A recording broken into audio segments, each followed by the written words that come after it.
Bismillahirrahmanirrahim. Jamaah sekalian, ini bentar lagi Ramadan. Ramadan hajat besar kita. Ramadan adalah bulan buat kita, bulan untuk umat Nabi Muhammad SAW. Ramadan hajat besar kita. Ya Allah, semua yang ada di bulan Ramadan itu semua untuk umat Nabi Muhammad SAW. Orang yang tidur di bulan Ramadan sedang berpuasa ternilai pahala. Cuma jangan tidur mulu. Artinya apa? Ini membuat isyarat bahwa lalainya orang di bulan Ramadan lagi puasa bernilai pahala. Bukan artinya tidur terus, lalainya aja, tidurnya aja. Orang puasa ada pahalanya, apalagi lagi beribadah. Nah, jadi kita niatin nih ya, apa sih persiapan kita? Tentu bagaimana zahir batin kita. Yang pertama, ini saya cuma menyampaikan 3. Ada poin, ada hadiah 3 poin yang harus kita bawa pulang persiapan kita menuju Ramadan. Pertama, al-qalbu. Nih, bersihin hati. Persiapan Ramadan yang sebentar lagi, nih, hatinya ditata, hatinya disiapin. Maksudnya siapin bagaimana? Disiapin supaya hatinya nggak punya marah, nggak punya dendam, nggak punya iri, nggak punya dengki. Supaya menyambut bulan suci, hati kita pun juga suci. Karena hati-hati sama hati. Hati-hati dengan hati. Itu status hari ini. Hati-hati dengan hati. Hati itu sumber rasa. Semua ada di hati. Senang yang dipegang hati. Emang hati gimana sih? Emang benar di sini? Ya, Tahu ya, tapi kok yang dipegang di sini? Senang di sini, susah di sini, sedih di sini, kaget di sini. Kalau senang, alhamdulillah senang banget saya. Kalau sedih, sedih banget hati saya. Kalau kaget, sampai kaget saya. Semua di sini gitu, karena itu sebuah simbol aja bahwa hati itu sumber semua rasa. Ya, oleh karena itu hati-hati dengan hati. Dan apalagi kenapa kita perbaiki hati? Karena hati sumber pandangannya Allah. Innallaha la yanzuru ila ajsamikum wala ila suwarikum walakin yanzuru ila qulubikum. Allah nggak ngeliat wajah, paras, bentuk, tapi Allah lihat adalah hati. Makanya pertama nyiapin Ramadan, beresin hati. Kata Nabi, kalau ada orang masuk Ramadan dia masih punya sifat musyahin. Musyahin bukan nyusahin, bukan. Bukan nyusahin, bukan. Musyahin. Artinya hatinya masih menyimpan dendam, kesel sama orang, masih ada iri, masih ada cemburu, masih ada marah, masih ada dendam. Pokoknya ada ghil, penyakit hati. Nah, ini yang harus dihilangkan. Takutnya semua amal ibadahnya ditolak sama Allah sebab hatinya masih ada karat, hatinya masih ada ghil, masih ada sebuah penyakit. Naudzubillah. Jadi sebelum kita ngomongin ibadah, yang pertama beresin hati dulu. Bagaimana pertama kalau kita salah kita minta maaf. Kalau orang salah ayo kita maafin. Kelar udah, enak begitu. Saya mau tanya ibu, gampangan mana? Gampangan mana? Kasih maaf atau kita beri maaf? Gampangan mana? Kita minta maaf atau kita memaafkan? Gampangan mana? Kita salah kita minta maaf, orang salah minta maaf kita maafin. Itu susah. Gampangan mana? Gampangan minta maaf. Yang lebih susah adalah memaafkan. Kenapa meminta maaf lebih gampang? Karena kita kepingin, kitanya yang kepingin minta maaf. Itu perkara yang gampang. Tapi yang sulit adalah biasanya orang salah sama kita, sulit untuk kita maafkan. Dia minta maaf sama kita, sulit untuk kita maafkan.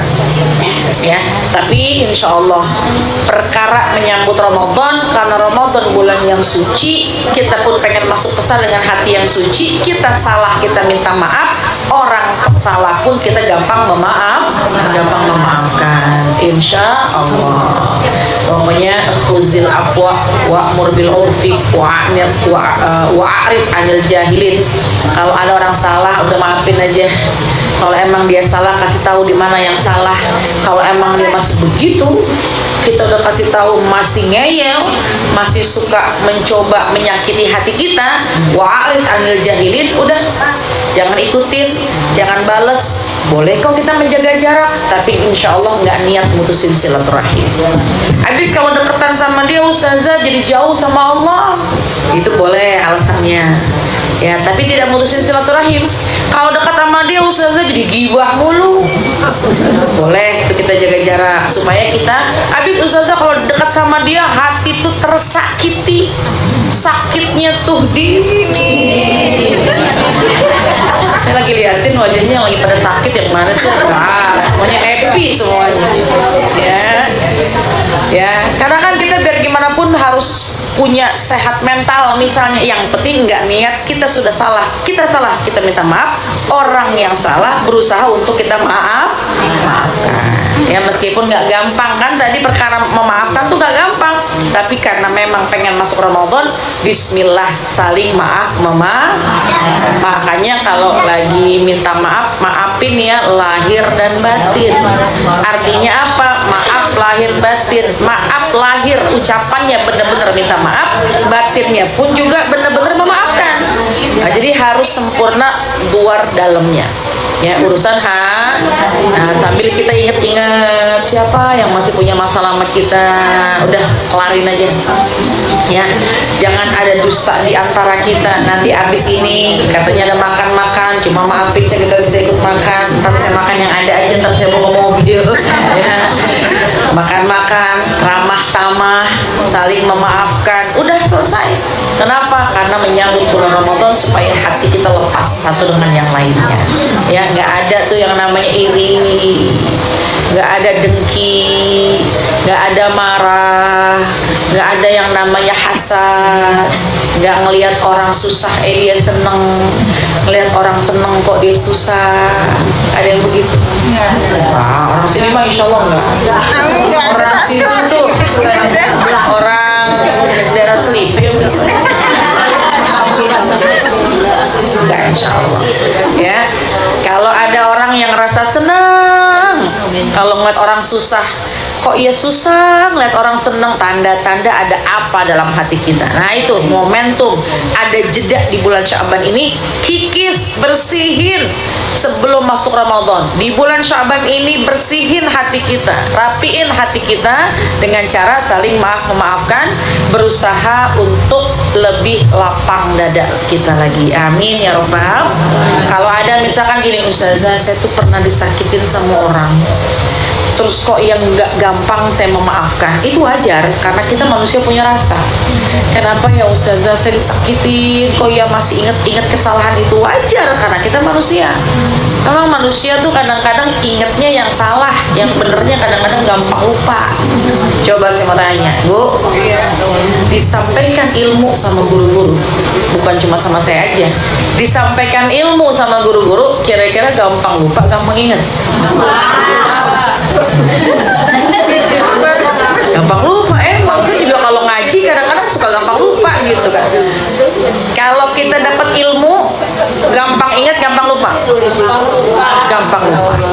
Kalau ada orang nyakitin kita, ucapannya mungkin nggak sengaja menyinggung kita, kira-kira gampang ingat, gampang kita lupain? Ingat dulu ilmu yang tentang akhirat, ya Allah lupa gampang banget. Tapi kenapa ketika ada orang nggak sengaja, dia juga mungkin ngomongnya juga mungkin nggak diniatin, tapi nggak sengajanya itu nyakitin hati kita berminggu-minggu, berbulan-bulan masih diingat. Ada yang begitu? Kayaknya pada begitu nih kayaknya. Ilmu aja ya Allah, itu kan kebaikan tentang akhirat, gampang dilupain, gampang lupanya.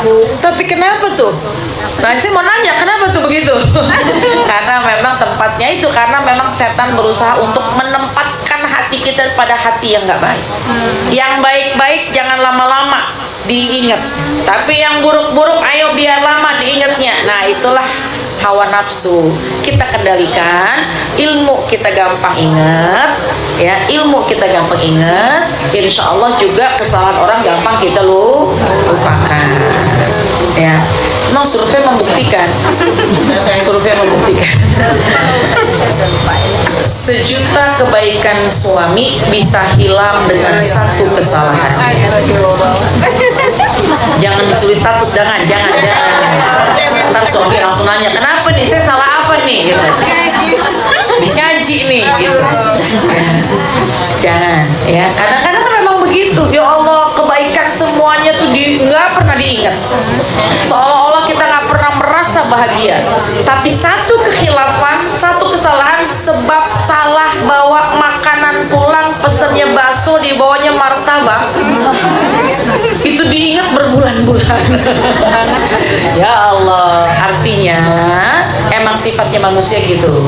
Yang baik kadang nggak sering lupa, nggak awet dalam ingatan kita. Tapi kalau sesuatu yang buruk terkadang awet dalam ingatan kita. Nah, kalau memang ada nih misalnya kenapa begitu, mungkin kita belum melakukan satu obatnya.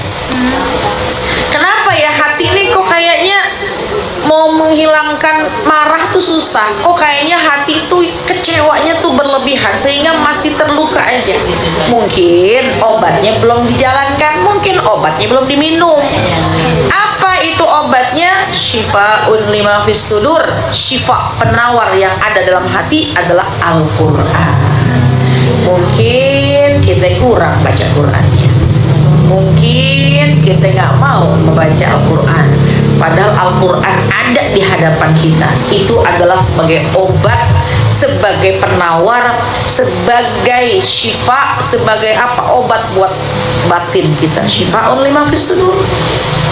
Kayak gini, ibu pusing palanya, tahu sih yang namanya paracetamol tuh ngilangin pusing. Tapi dibeli, tapi nggak diminum. Sembuh apa enggak? Enggak.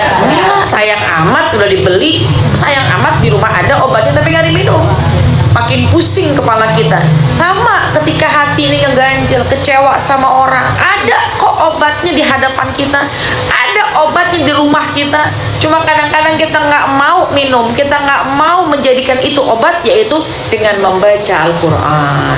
Nah, ini momentum sampai dengan Ramadan, ambil kesempatan ngobatin hati. Caranya saling memaafkan. Kalau evaluasi kita mungkin masih banyak yang belum terobati pada hati kita, lakukanlah penawarnya dengan membaca Al-Quran. Indah kalau kita baca Quran, ya. Meskipun kita nggak ngerti artinya, tapi Al-Quran itu bisa mendatangkan rahmatnya Allah kepada kita, ya. Jadi yang pertama, beresin urusan hati. Hati-hati dengan hati. Jangan sampai masuk nisfu Sya'ban, kan 2 minggu lagi nih, masuk nisfu Sya'ban masih ada ganjel di hati. Begitu masuk Ramadan masih ganjel di hati. Pas di bulan Ramadannya pun masih ngeganjel di hati. Akhirnya takutnya semua amal ibadah kita ditolak sama Allah, ya.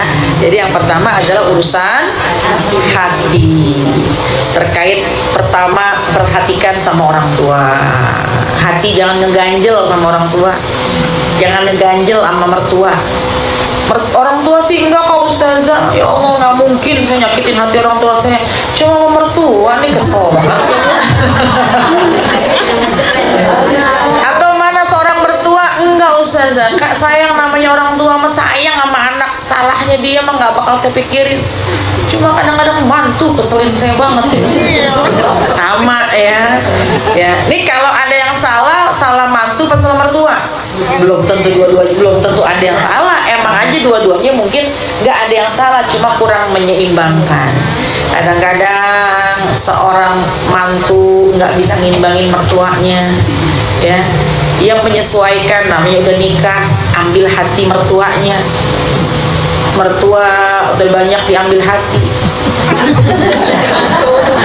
sama mantunya. Lah mengkelin dong. Maksudnya atau mantu udah seneng ngirimin sesuatu, udah seneng baik, ya. Jangan dicari kesalahannya.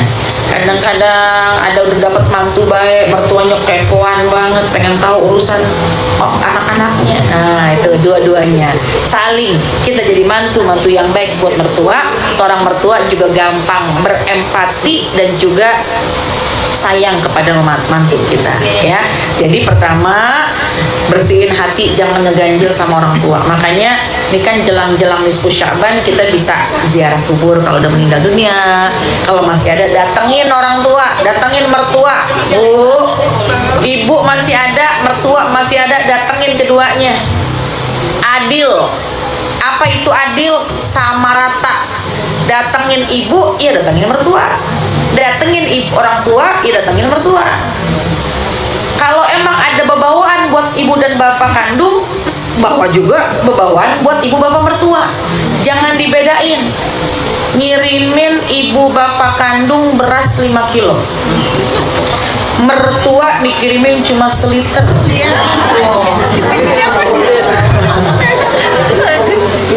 Siang amat. Tapi memang Bu, adil tuh nggak tentu sama. Adil tuh bukan sama, tapi sesuai dengan kebutuhan. Tapi kan artinya kalau sekiranya emang nih, maaf nih, mertua memang lebih membutuhkan, orang tua kita, orang tua kandung mas sebenarnya mah ada, sebisanya kita bagi rata, memberi sesuai dengan hitungan kita. Tapi kalau memang mertua lebih membutuhkan, karena mertua memang kayaknya berasnya lebih sedikit, orang tua kita mah kadang-kadang bisa beli beras. Nah, adil itu nggak harus sama. Adil itu memberikan sesuai dengan takarannya masing-masing. Yang penting sifatnya adil. Ya, datang ke rumah orang tua, datang ke rumah mertua, mau puasa, datang ke rumah orang tua, datangnya badannya miring Bu, pulangnya tegak. Datang ke rumah orang tua, datangnya miring, pulangnya tegak. Apa maksudnya datang ke rumah orang tua miring? Artinya ada yang di bawah. Kita kan kalau bawa berat kan miring. Gimana sih? Miring begini ya? Apa begini miringnya? Miring gitu. Bu, nih ada beras nih segala macam, miring. Miring kan, nggak tegak kita. Kok miring gitu, ada bawa jeruk, bawa buah. Datangnya miring, pulangnya lebih miring lagi. Lah, dibawain perabotan orang tuanya. Jangan ya. Orang tua tuh terkadang nggak membutuhkan karena memang mungkin mereka ada, tapi apa yang dikasih dari tangan anaknya langsung itu yang membuat mereka bahagia. Jadi kalau kita punya rezeki, berikanlah yang terbaik untuk orang tua, berikanlah yang terbaik untuk mertua. Insya Allah semua harta, semua uang pemberian kita kepada orang tua pun kepada mertua bakal diganti, dibalas oleh Allah Subhanahu wa Ta'ala. Amin ya Rabbal. Terutama menjelang bulan Ramadan, minta maaf sama orang tua, minta maaf sama mertua dari dalam hati yang terdalam agar siap menyambut Ramadan, hati bersih. Insya Allah semua amal ibadah kita diterima oleh Allah Subhanahu. Satu orang tua. Yang udah nggak ada, ziarah kubur, kita doain. Itu. Yang kedua siapa? Saudara. Ya, jangan ngeganjel nih sama saudara nih, ayo. Ya, jangan ngeganjel sama saudara. Jangan salah sama teman, ya Allah akur, apet, rapi. Tapi sama saudara, sama besti, ya Allah kemana-mana bareng, pasar bareng, ngaji bareng, mandi bareng. Ada yang mandi bareng. Yang kedua sama saudara. Emang kadang-kadang jamaah sekalian, saya sering bilang di mana-mana, momentum Ramadan, jadikanlah momentum jelang Ramadan ini perbaikan kita kepada keluarga. Terkadang kita bersaudara kandung ada aja ujiannya. Betul? Betul. Betul banget. Kayaknya betulnya kenceng banget gitu ya. Jadi jamaah sekalian, kalau sekiranya kita bersaudara, mungkin di antara saudara kita ada yang mungkin tidak sesuai dengan harapan kita, yang bahkan mungkin menguji kehidupan kita, jadikanlah itu cara Allah untuk menambahkan nilai sabar buat kita. Jangan dilihat negatifnya, jangan dilihat kekurangannya, karena bagaimanapun dia adalah saudara kandung kita. pernah menginap di rahim yang sama, mengalir air susu yang sama, ya. Kita dipilih oleh Allah menjadi bersaudara, sehingga udah momentum Ramadan, kurang dikit, lebih dikit, maklumin aja. Kalau ada orang saudara yang emang punya kekurangan, ayo kita support, ayo kita tambah. Saudara kita kekurangan, kita saudara kita kelebihan, kita minta. Kita saling berbagi, saling memberi kebahagiaan, ya. Pasti ada saudara bertiga, saudara kandung bertiga, tiga-tiganya ngeselin hati, ada saudara kandung bersepuluh, tapi sepuluhnya akur, ada juga semuanya baik, ada lagi semuanya menjadi ujian, tapi momentum Ramadan, kurang dikit, lebih dikit sama saudara, udah maklumin aja. Mana yang kurang, ayolah. Buktinya apa? Tunjukkan ke perhatian kita. Orang tua kita nggak pengen apa-apa, kecuali pengen anak-anaknya semuanya akur. Ya Ustazah, dia duluan yang megelin hati saya, nggak apa-apa. Anggap aja kita berbuat baik kepada saudara kandung kita. Sedekah aja harus duluin saudara. Berbuat baik tentu harus mendahulukan saudara. Kurang dikit, lebih dikit, maklumin. Tanya sama saudara, Bang, Dek, mau puasa, punya korma enggak? Kalau emang nggak ada, kita beliin. Kalau punya, kalau punya minta. Jadi kita cukupkan, jangan sampai kita cukup makan, kita enak makan, tapi saudara kita dalam keadaan kelaparan, ya. Jauh kirimin. Zaman sekarang gampang transfer. Jadi kita rasanya tenang, kita makan enak, saudara kita pun juga semua makan enak, ya. Yang ketiga, kerabat. Mungkin kita pernah dikeselin sama sepupu, pernah dikecewain sama paman bibi kita, sama uak ponakan kita. Udah, jadikan momentum Ramadan, bersihin hati. Kenapa? Karena kerabat adalah satu jalur, satu lingkaran terdekat. Jangan kita qati'ur rahim, jangan kita orang yang mutusin tali silaturahim. Ya udah, maafin aja. Iya bener Ustazah, encing saya tuh Ustazah, ya Allah. Maafin aja, biarin dia, asal jangan nah, insya Allah kebaikan kita nggak akan ditukar sama Allah, ya. Siapa lagi? Tetangga. Nah, ini kan tetanggaan nih. Ini kayaknya wajah-wajah pertetanggaan nih yang datang ke sini, kayaknya main saling jemput-jemputan nih kayaknya. Jiron, ya. Jangan ada kesel sama tetangga. Perbaiki urusan kita sama tetangga. Baru yang terakhir dengan kawan. Jangan sama kawan dulu tetangga ribut. Jangan sama kawannya rapi, bestinya rapi, tapi sama saudara nggak rapi. Justru barulah terakhir dengan kawan. Artinya orang tua, saudara kandung kita, kerabat kita, jiron kita. Karena jiron adalah kerabat dekat kita, ya. Jangan sampai kita makan, tapi tetangga kita nggak bisa makan. Kita perhatikan bagaimana saling memperhatikan. Insya Allah kalau kita jangan ada kesel di hati, insya Allah siap menyambut bulan Ramadan. Amin ya rabbal alamin. Yang pertama adalah al-qalbu, yaitu hati. Yang kedua al-ilmu, yaitu ilmu. Ilmu apa? Ilmu gimana cara ngadepin Ramadan. Kalau tadi hatinya udah dibenahin, bagaimana saling maaf memaafkan, nggak ada marah, iri, dengki, dendam lagi. Yang kedua terkait dengan ilmu. Ilmu apa? Ilmu nyambut Ramadan gimana? Ilmu amalan di bulan Ramadan bagaimana? Jangan sampai yang kita lakukan ternyata itu bahkan bisa menghilangkan pahala puasa kita. Naudzubillah. Puasanya sah tapi pahalanya hilang. Naudzubillah. Ya, karena ada 5 yang bisa menghilangkan pahala puasa. 4 lisan, 1 mata. Yang pertama bohong. Lagi puasa jangan pakai bohong. Puasanya sah karena nggak makan nggak minum dia, tapi nggak ada pahalanya. Naudzubillah. Yang kedua, yang pertama bohong, yang kedua ghibah, ngomongin orang.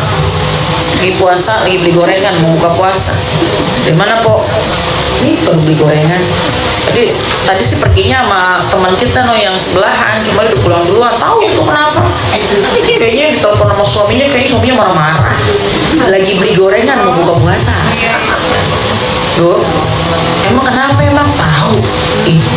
Kan dia mah suaminya begini. Lagi beli gorengan. Jangankan di luar, di rumah kita lagi duduk pakai mukena lagi baca Quran, tiba-tiba beltet Shadaqallahu taruh Quran masih pakai mukena, ada yang datang, "Pok, nih mau ngirimin takjil buat buka puasa." Alhamdulillah, makasih ya. Udah pamit ya, mau kemana sih buru-buru? Mau nyiapin bukaan? Iya ntar dulu, sini dulu, baru belum duduk. Kita kan lagi puasa, kadang kita siapin nih ya. Iya nggak apa-apa. Emang dari mana sih tadi? Ngobrol. Ketika udah ada kalimat, "Oh, jangan bilang siapa-siapa ya." Ada berita. Harusnya kita langsung rem diri kita. Ini soim, katakan kita lagi puasa. Udah deh, puasanya sah, jangan sampai pahalanya hilang. Dan pulang aja deh. Kalau kata tetangga kita, teman kita yang tadi nganterin makanan, ini penting kok. Enggak, lagi puasa deh. Nggak mau tahu? Enggak, ntar aja bisa rawat di sini ya. Ada yang gitu? Jangan, karena Ramadan bukan hanya ketika kita sedang berpuasa, semua waktu, pagi, siang, sore, malam, tengah malam, semuanya mulia. Jangan kotori dengan hal-hal yang membuat pahala puasa kita hilang, dan jangan sampai kita mengotori Ramadan kita. Ya, yang kedua adalah ghibah, yang ketiga namimah, adu domba. Yang keempat, sumpah palsu. Urusan beli gorengan jadi bohong, sumpah pakai demi Allah, ya Allah, naudzubillah. Urusan beli makanan pakai demi Allah. Jangan gampang ngucapin demi Allah. Tempatkan nama Allah di tempat tertinggi. Jangan urusan sepele dikit-dikit demi Allah, jangan, meskipun benar jangan. Gunakanlah kalimat qasam, kalimat sumpah demi Allah, demi Allah, wallahi tallahi billahi, pada tempat yang terbaik, pada tempat yang semestinya. Urusan perintil-perintilan jangan gampang-gampang kita ngomong demi Allah.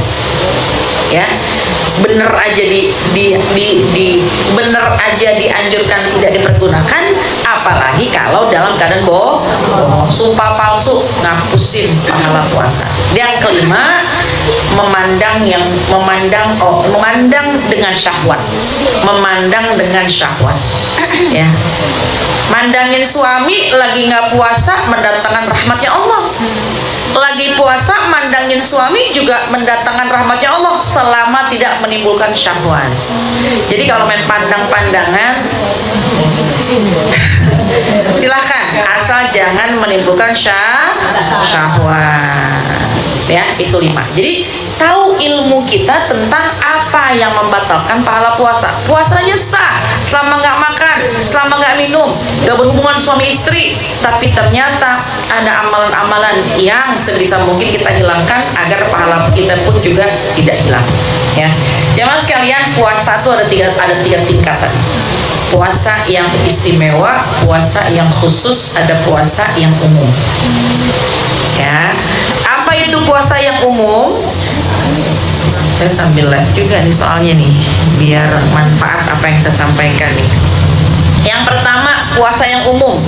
Puasa yang umum yang paling bawah. Puasa umum itu nggak makan, nggak minum, nggak berhubungan suami istri saja. Puasa umum itu cuma menggugurkan kewajiban dia puasa Ramadan. Nggak makan, nggak minum. Nggak makan, nggak minum, nggak berhubungan suami istri. Tapi ketika puasa, marahnya jalan, ribahnya jalan, bohongnya jalan. Ada nggak yang begitu? Ada. Puasa tapi nggak bisa mengendalikan amarah. Puasa tapi nggak bisa mengendalikan hawa nafsu. Puasa malah bicara-bicara yang kotor. Puasa malah memandang sesuatu yang nggak semestinya. Puasa nggak makan, nggak minum, itu puasa yang percuma. Puasanya puasa biasa. kam min shaimin laisa lahu min siyamihi illa ju' wal 'atas. Berapa banyak orang puasa nggak dapat apa-apa kecuali cuma lapar sama haus doang. Kenapa? Karena dia tidak pandai mengendalikan hawa nafsu. Jangan di sini. Naikin puasa yang khusus. Apa puasa yang khusus? Puasa khusus, dia tidak makan, dia tidak minum, dia pandai mengendalikan hawa nafsu. Dia nggak makan, dia nggak minum, dia nggak marah, dia nggak bohong, dia nggak ghibah, dia nggak namimah. Pokoknya dia tekan hawa nafsu dia agar pahala puasanya nggak hilang. Khusus nih, artinya dia benar-benar menjaga puasanya. Tapi ada puasa yang istimewa adalah puasa yang dia tidak makan, dia tidak minum, tidak berhubungan suami istri dari subuh sampai maghrib. Dia bisa mengendalikan hawa nafsunya dan ditambah dengan amal-amal ibadah. Pengen yang khusus, pengen yang istimewa. Kalau pengen yang istimewa, tahun ini harus naik level puasa kita. Bukan sekedar cuma nggak makan, nggak minum, tapi marahnya jalan. Tapi kita bisa nggak makan, nggak minum, nggak berhubungan suami istri, pun kita bisa mengendalikan hawa nafsu, ditambah lagi dengan meningkatkan amal-amal ibadah kita. Amin ya robbal. Jadi bisa apa tuh? Sunnahnya dikerjakan dari mulai rawatib, qobliyah, ba'diyah, dari mulai salat duha, dari mulai baca Quran, dari mulai sedekah, salat tarawih, semua kita kerjakan. Maka insya Allah puasa kita menjadi puasa yang berbobot, puasa yang berkualitas. Amin ya robbal. Jadi yang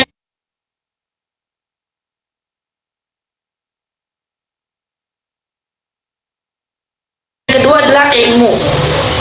Cari tahu bagaimana cara meningkatkan puasa agar lebih baik daripada sebelumnya.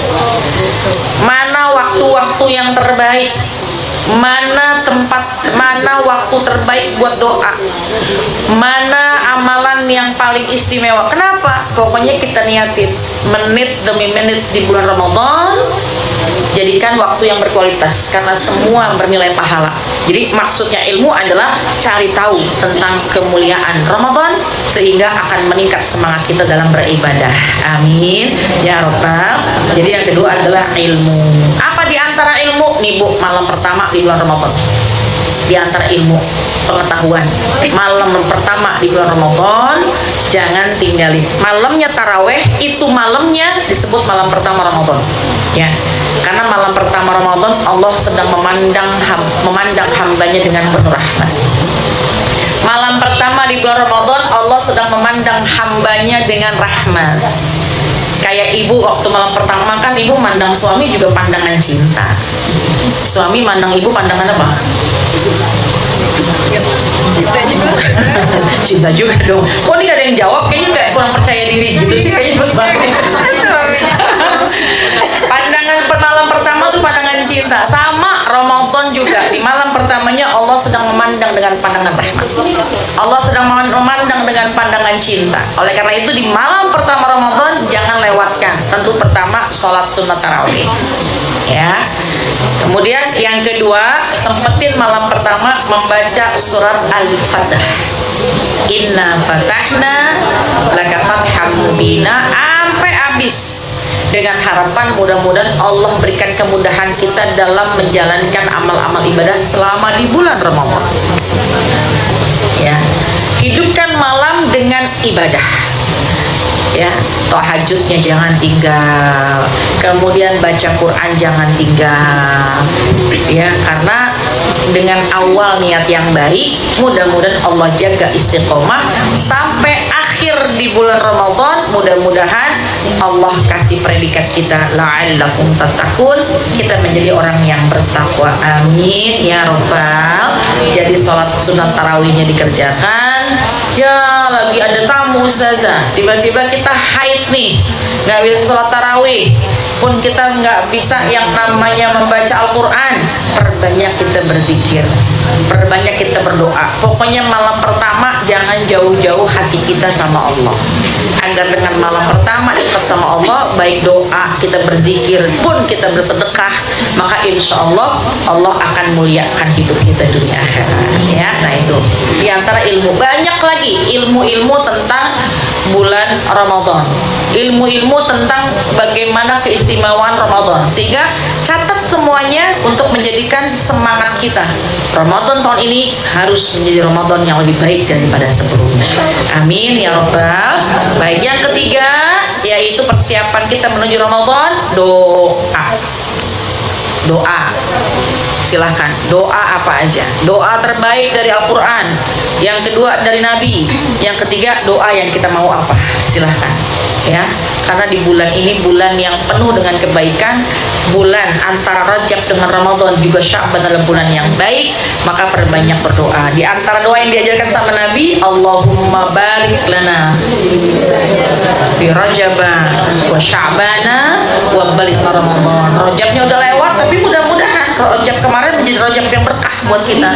Allahumma barik lana fi Sya'ban wa baligh Ramadan wa aina 'ala siyam wal qiyam wa qiraatul Quran. Allahumma barik lana fi Sya'ban. Ya Allah, berkahkanlah Sya'ban kami. Dengan berkah tuh, berkahnya apa? Berkah itu ziyadatul khair. Pokoknya yang namanya berkah, nambah-nambah melakukan kebaikan.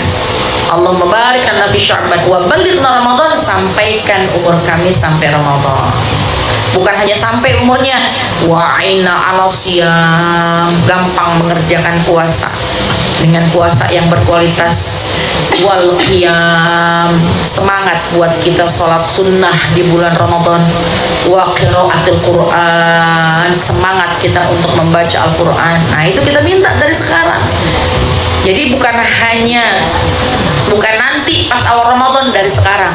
Ya Allah, berkahkan di bulan Sya'ban, panjangin umur sampai Ramadan, dan di Ramadan nanti mudah-mudahan Kau berikan kami semua semangat dalam beribadah, agar kelak Ramadan itu menjadi Ramadan yang istimewa buat kami, Ramadan yang lebih baik daripada sebelumnya, yang membawa kita mendapat predikat takwa. Amin ya Rabbal. Nah itu meskipun sudah ditawakufkan sementara, tapi banyak hal yang bisa kita lakukan, banyak hal persiapan kita menuju bulan suci Ramadan. Nggak terasa waktu itu cepat banget. Belum lama Maulid, udah Isra Mi'raj. Isra Mi'raj udah tawakuf udah mau puasa. Cepat banget waktu berlalu. Jadi jangan lewatkan sehari tanpa kita melakukan kebaikan. Perbaiki hati, kemudian kita, yang kedua tadi apa? Ilmu, cari ilmu tentang Ramadan, ya alhamdulillah. Catat semuanya agar Ramadan ini menjadi Ramadan yang penuh dengan ilmu, menjalankan semuanya dengan didasari dengan ilmu, sambil berdoa mudah-mudahan Allah kasih kita istiqomah. Amin ya Rabbal. Baik, wallahu a'lam bishawab. Nah itu jamaah sekalian, mudah-mudahan dikit ada manfaatnya. Ada yang mau tanya? Ya. Ipan aja sih. Ya. Tapi Ipan tanya nggak datang. Kenapa kok pas habis ngaji itu ujian tuh lebih banyak? Ujian ada, tapi ujian pertama. Ya. Kedua biasanya tuh pertanyaan langganan. Zakat harta. Zakat. Ya, baik jamaah sekalian. Ada pertanyaan, kenapa sih kok semakin tinggi keimanan kita, kok ujiannya makin tinggi juga? Kayaknya udah semakin dekat sama Allah, kok tiba-tiba ujiannya makin berat juga.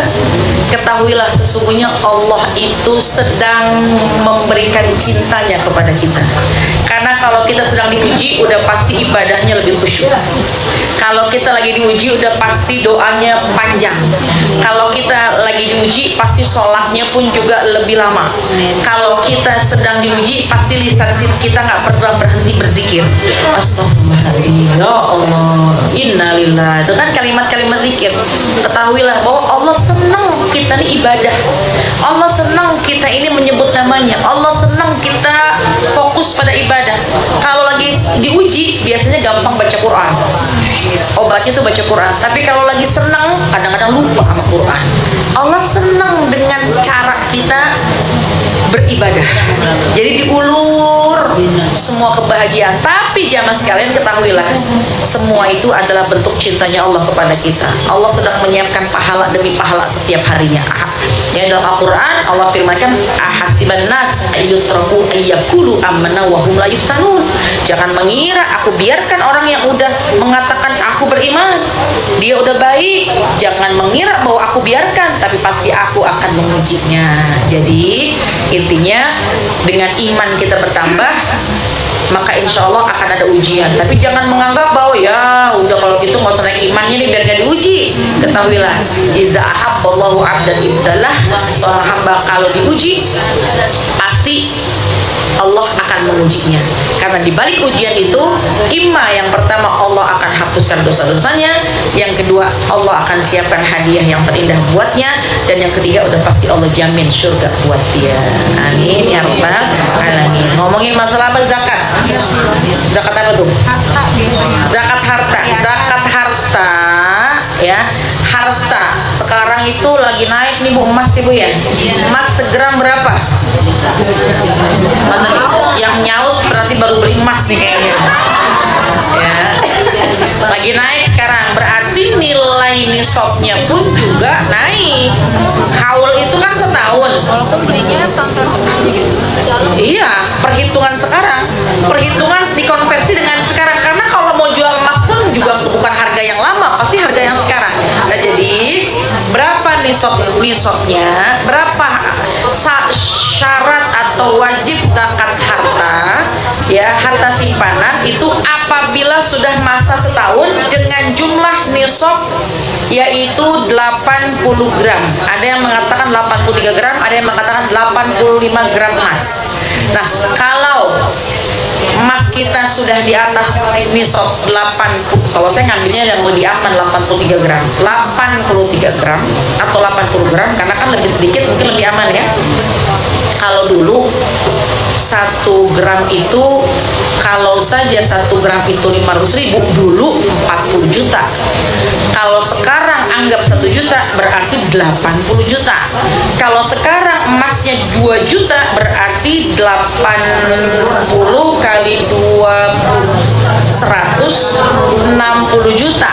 Kalau memang emasnya sudah mencapai sampai 2,5 juta, nah tinggal dihitung tuh 80 gram dikali 1 gram emas, maka itulah batas minimal nisab. Kalau tabungan kita duitnya ada segitu, si emas yang kita simpen nggak kita pakai ada segitu, maka wajib mengeluarkan zakat mal, zakat harta ya. Jadi dengan syarat sudah setahun. Contoh 1 Muharram punya duit 200 juta, punya emas pun juga ketika dijumlah ternyata masuk juga, punya duit 200 juta, berarti kan sudah naik dari nisab. Nisabnya kalau tadi berapa? 80 kali 2 juta aja 160 juta. Kalau punya duit 200 juta, berarti batas 200 juta ibu punya duit, disitulah awal mula perhitungan nisab. 1 Muharram, terus Muharram, Safar, Rabiul Awal, Rabiul Akhir, Jumadil Awal, Jumadil Akhir, terus ini masuk Muharram lagi, duitnya masih segitu atau kurang tapi tetap di atas 160 juta atau bahkan bertambah, maka wajib dia ngeluarin duit 2,5% dari hartanya. Dia punya duit 1 Muharram 200 juta, udah masuk kan, terus masuk bulan Muharram, Safar, Rabiul Awal, terus balik ke Muharram, duitnya tinggal 50 juta, berarti nggak wajib untuk mengeluarkan zakat. Jadi batasan setahun dulu perhitungannya, adakah simpenan kita segitu, nggak berkurang dari batas nisab atau bahkan bertambah, wajib mengeluarkan zakat mal. Beda lagi zakat fitrah. Kapan zakat fitrah? Besok pas lagi di bulan Ramadan, aktonya dikeluarkan pada malam terakhir dari bulan Ramadan. Untuk apa? Untuk memberikan kecukupan. Kenapa hikmahnya? Zakat itu gini.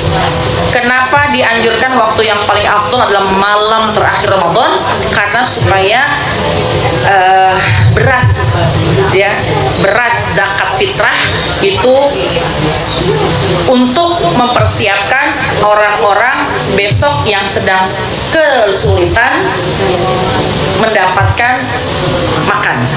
Lalu kenapa hikmahnya di dua Idul Fitri, Idul Adha haram berpuasa? Tahu nggak hikmahnya apa? Allah ingin memastikan di dua hari raya semua hambanya tidak ada yang kelaparan.